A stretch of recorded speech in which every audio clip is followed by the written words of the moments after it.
if I got it wrong, but you don't wanna be alone. Spend the evening by yourself, but you'll miss me when it's getting late. Got it all, babe. Save us when you're ready. I'm here when you need me. Hey guys, and welcome back to my YouTube channel. In today's video, I'm gonna do another look using the newest palette by Anastasia Beverly Hills, which is the Riviera palette. I also did a intense cut crease, which I will link down in the description bar if you haven't seen it yet. Today I'm gonna show you a really smoky eye look. The first thing I'm gonna do is prime my eyelids, and I'll be using the MAC Cosmetics Soft Ochre Paint Pot, which is my absolute favorite eyeshadow primer ever, if you didn't know by now. And it's really important to start with a primer because this will kind of cover up any redness on your eyelid, and it will make sure that your eyeshadow will stay in place much longer. If you want, you can also use a concealer, but I kind of prefer to use this primer. Then now I'm gonna apply an eyeshadow guard, which will leave me with a really sharp edge at the end of my eyelids, and it can pick like fallout of eyeshadow. So this is the palette that I'm gonna use. It's a really beautiful palette. I do have to mention straight away, I did struggle with this palette today. I felt like a little bit more than in my previous video, but I will explain during the video.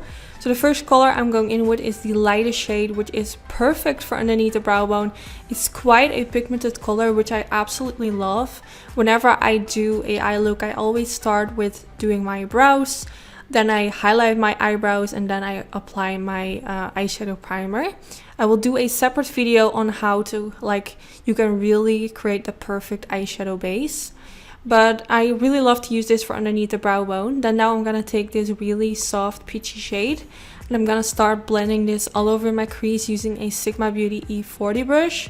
Also, this eyeshadow was really easy to use. It blended like a dream in my crease. Also, I felt like the color payoff was really nice, and I just had no problem with blending this whatsoever. I think it's a really beautiful color. I think it will suit with any eye color. It's just a really nice, beautiful color. So I just blended this back and forth. I think I went back in with my brush around 2 times, and then that's what it looks like. Then now for the next color, I'm going to use this purple shade, and this is kind of where I felt like the eye look was looking a little bit weird. I also used this shade in my previous video where I used this palette, and I also struggled with it, but I kind of felt like it was just me doing something wrong. But today it happened again, and I just feel like this purple is really hard to work with. I don't know what it is, but you can see it just looks really weird in my crease. Normally it will look more blended and not look really harsh. I just found it really hard to work with, and I did wanted to mention that because if you are buying this palette because of that purple shade, I will say skip this palette. But overall it's a good palette, but just this purple was really hard to work with, so I really wanted to mention that. But now I took a big fluffy brush and blended around the edges with whatever that was left on the brush. Then now I'm taking that dark brown color, which is also a really nice color. I had no problems with blending this whatsoever. In my previous video, I used this underneath the lower lash line, and I think it's just a really smooth brown. Sometimes I feel like dark brown colors can be quite hard to work with, but this one just blends really nicely. So I decided to go in with this one since I already used it before, and I knew it worked really well. So I knew if I would blend this on top of my crease, it will kind of fix the mistakes I made earlier with that purple shade. So this will kind of cover up that weird texture of the purple.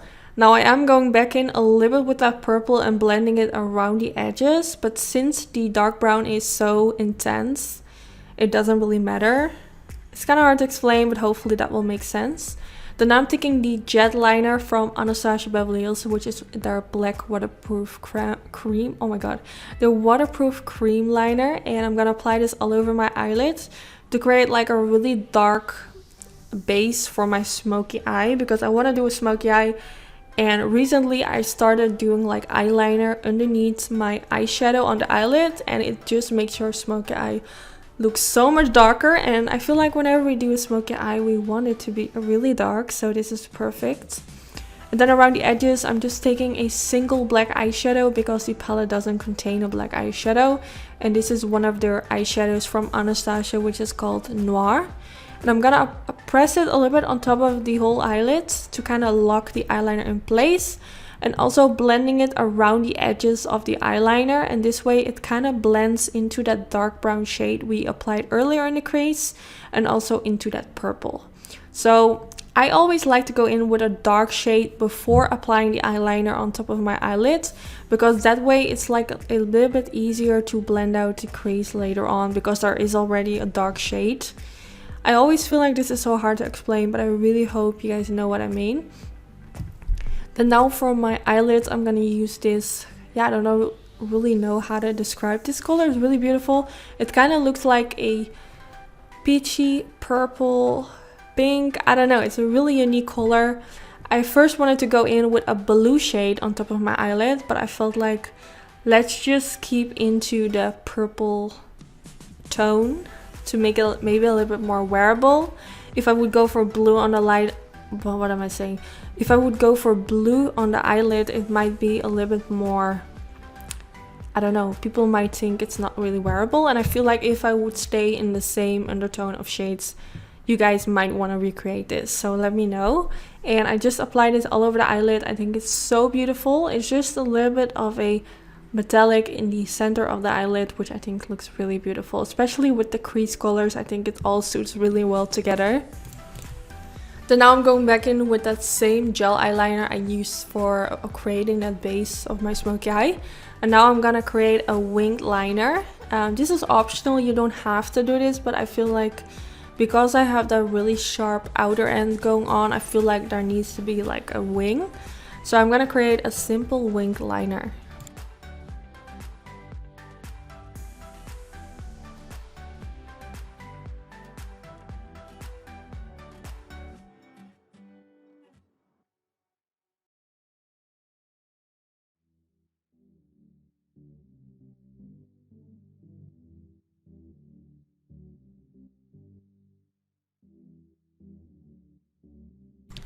Then now that I'm done with my eyeliner, I'm going to use this pencil from Perversion, which is their waterproof bold liner, which is one of my favorite pencils at the moment, and it's also really affordable. And I'm just going to apply this all over the waterline and also a little bit to kind of tight line my upper lashes to make everything look as black as possible. Then I'm going back in with a black eyeshadow from Anastasia Beverly Hills in the shade Noir, and I'm going to press a little bit underneath the lower lash line, and doing this with a really tiny brush, which is from Suiva.